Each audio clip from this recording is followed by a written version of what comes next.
Hello everyone. It's James again. And before I start today's video, I just want to quickly say, all work in this video contains 100% original content of and by myself James Smith, otherwise known as Bgood 4000, and was uniquely created with NAWMAL software, by myself James Smith. As I purchased commercial rights from NAWMAL to produce my unique and original video with this software. Commentary is uniquely my own thoughts, feelings, and expressions.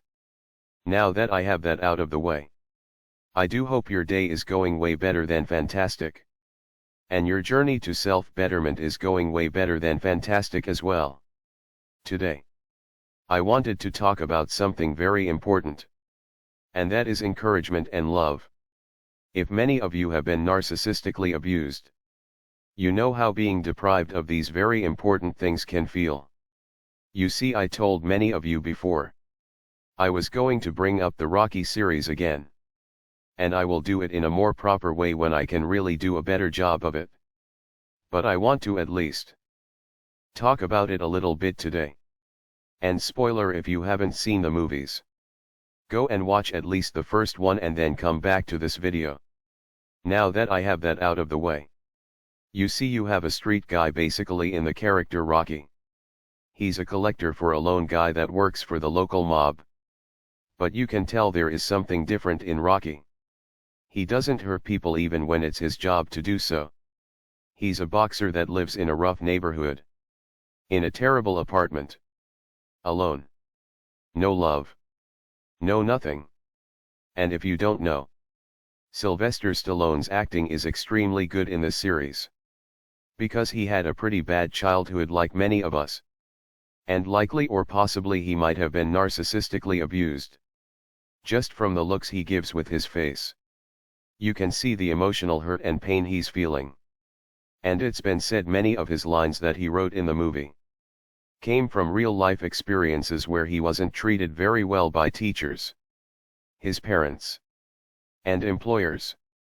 He used many of the very negative and terrible things that were told to him in this very movie that ended up being a big hit.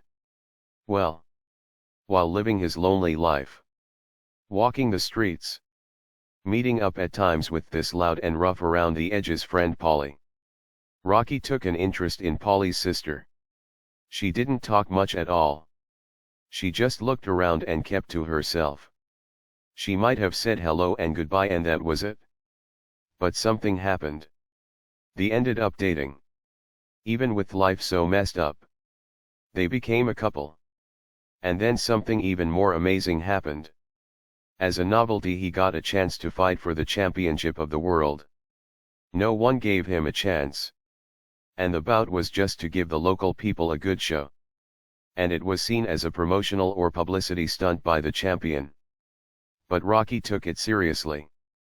But here's the difference. He now had love and he now had encouragement. Besides his rough around the edges trainer now coming into Rocky's life, he had Adrian. You see, when you listen to Rocky talk about his fighting record, he won some and lost a lot. Even though he was a tough guy, he really his entire life until his mid-30s had literally no one in his life that cared for him for real. And that loved him for real. So if he won, great. If he lost, who cares? It likely depended on what mood he was in on what would happen. But in this case, he had the trainer he always wanted to believe in him in his corner. And a woman that sincerely loved and cared for him in his corner. And it was game on. And the way he fought and hung on, he stunned everyone. It turned into a dramatic event that everyone thought was going to be a quick match with him on the floor in the first or second round. But he hung on and kept going. Because he wanted to show everyone he wasn't just a bum from the neighborhood.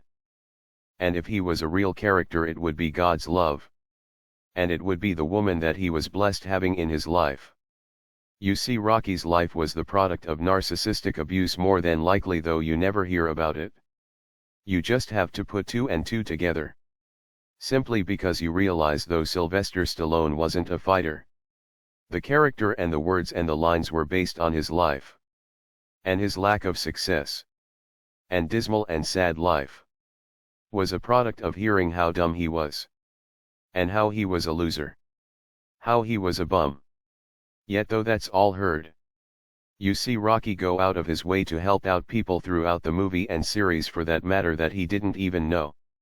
Rocky with his hard messed up life would try to encourage others, or make them laugh by telling them a joke or two, or letting them know they had self-worth.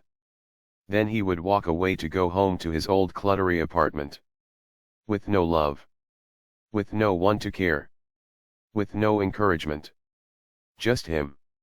His 2 turtles and his fish. But the moment he got the blessing of Adrian in his life, it kicked him into high gear. His life was different. It seemed brighter and happier. And he had motivation to not only move forward but to be great. You see, narcissists say evil things to us because they hope their words stick. And we stay stuck. That's their hope for us. They do not want us to get around people saying, "You can do it. You're smart. You're capable. You mean a lot to me. I'm never going to leave you. And I love you." You stick a plant and put it around horrible music or recordings of people shouting or arguing, and the plant will likely die very quickly. But take a similar plant and put it around happy music and words of love, and feed it the same food as the other plant and it will likely do much better. People are the same way. First and foremost, please know your Heavenly Father loves you. But He put us down here to love one another, to encourage one another. I pray each and every one, if God willing, will come across an Adrian type of person in your life. Someone brought to you by God, where you can encourage one another to great things, to wonderful things. Because evil can't stand a chance when we all go into Rocky mode. The narcissist knows. When the 14th round comes, even if you are hanging on by sheer guts, you are not going down and you're not going to give up. It's a spiritual battle, people. It really is. With that said, I do want to say, from me to you, you are loved and you are capable. Please stand up and do your best in life. Please stand up and do your best in life. Well, that's all I have for today. I do hope your day is blessed.